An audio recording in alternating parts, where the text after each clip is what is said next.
In the video that I recorded yesterday, I told you about Vaishali's amazing form at the Biel Challengers. She had beaten two 2600 plus GMs, Jonas Bjerre and Alexander Donchenko. And now this is the third round in the classical event. And this time she is up against a talented Ukrainian Grandmaster Ihor Samunenkov, and this youngster is very very strong. He's maybe the next big thing from Ukrainian chess.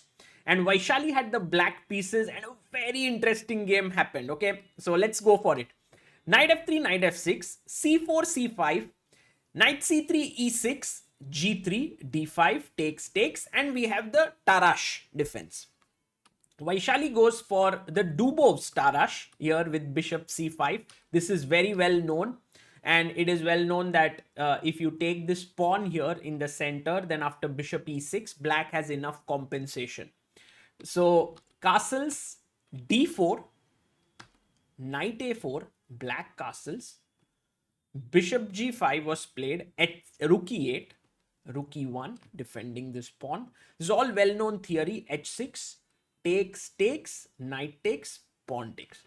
And black seems to have a fine position because this pawn on d4 is pretty strong, the pawn on e2 is weak, and the pawn on a2 is also attacked. But white goes for something very direct, takes, and plays queen takes d4. And this is well known theory. Black has a very nice move here, which is queen d8. And the very interesting point to note is that if you move this rook, I can take and then e2 is hanging, and if you move this rook, then I can take and then a2 is hanging. So you cannot play there. White played queen c3, and this variation I really like take. And it might seem like, okay, you're just a pawn down as black, but firstly, you can't move this rook as this is hanging. So the most natural move you feel is a3. But then comes bishop e6, and suddenly this knight does not have good squares to go to. You have to go back to c1, and then I can jump in with my rook and I already have compensation. So this does not work. So queen c3, pawn push to c5, rook d1, and now queen moves to c7. Knight goes back and bishop a6. So black's compensation now is this light squared bishop and these weakened light squares around the white king. f3, white tries to put his pawns on the light squares so that, there is less trouble. Rook e7 played by Vaishali. She wants to double here. e4, rook d8, knight d3, and now take, and rook d7. So this is how they play, and now Vaishali went queen d8. So she has control of the d file. Samunenkov goes queen f2, rook d2 played here, rook e2, and now check. So black has very good compensation for the missing pawn, but it shouldn't be more than a draw. But white is very ambitious, pushes the pawn, b5. Vaishali is trying to create her own passer here. King h3, little bit weird, f5 played.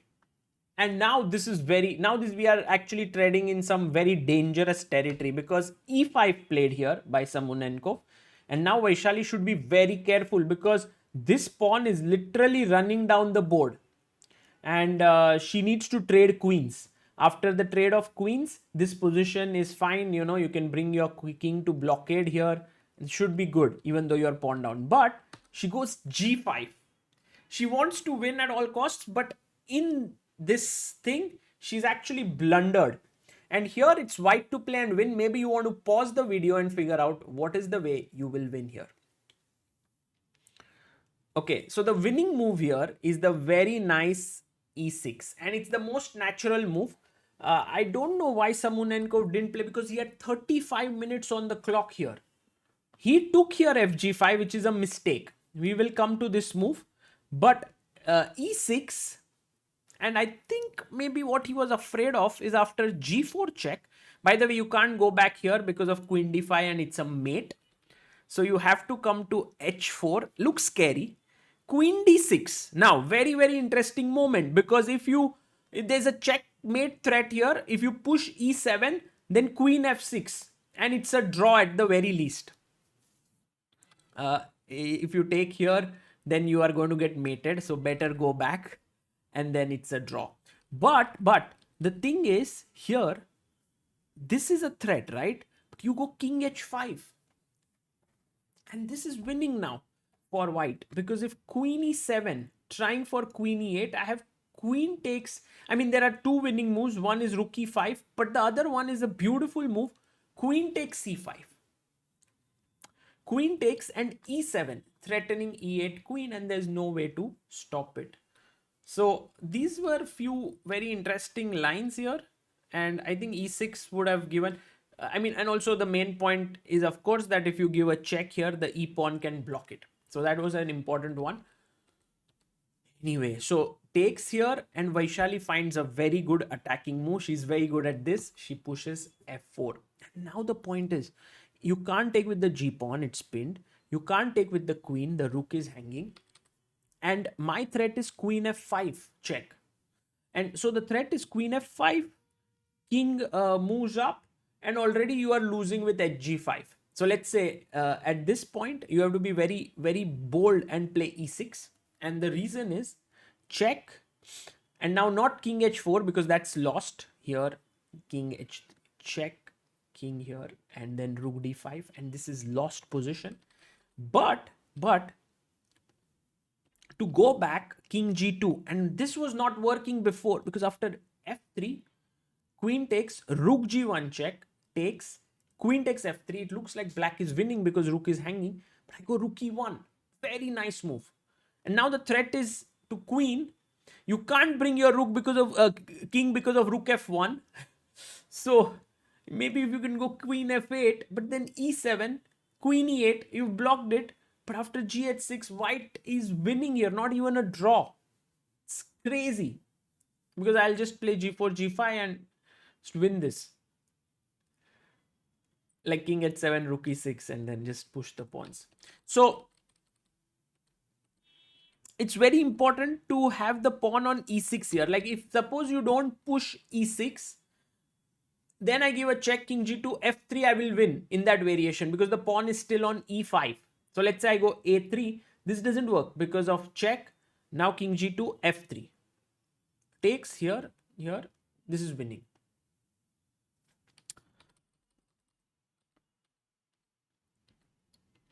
So fg, f4, gh6.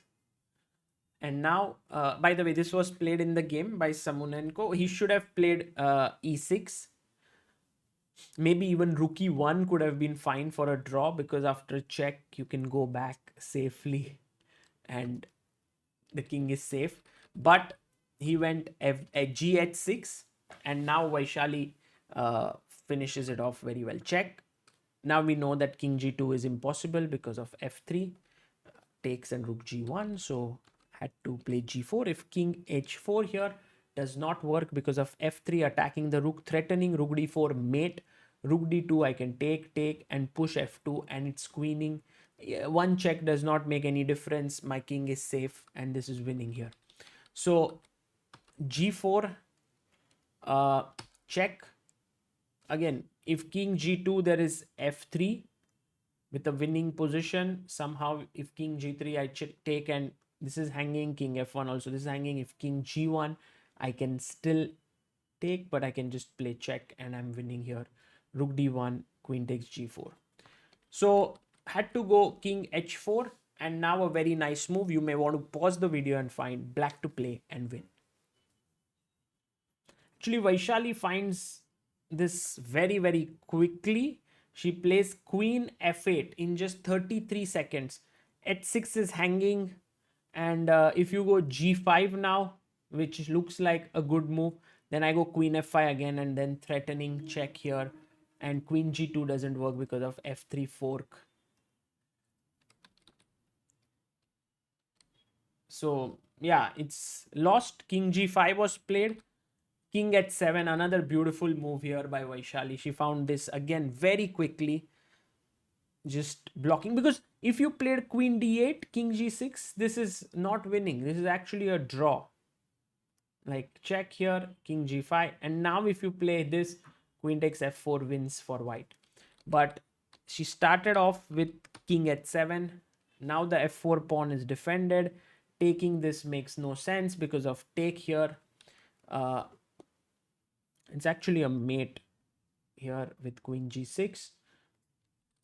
So queen h4 was played, and now f3, rook here, check, check, and he resigned here, Samunenko, because after king g5 there is queen e5 mate. So very complex lines, I must say, in this endgame, but I think Vaishali found her way through them, and Samunenko somehow lost his cool. He could have played e6 and actually won the game, but he lost it, and this was a great result for Vaishali. In fact, here are some important things that happened. Here is their picture that they played. Vaishali now has uh, entered top 10 in the world with 2508 elo, and she might just rise up very quickly now to the world number 9 position.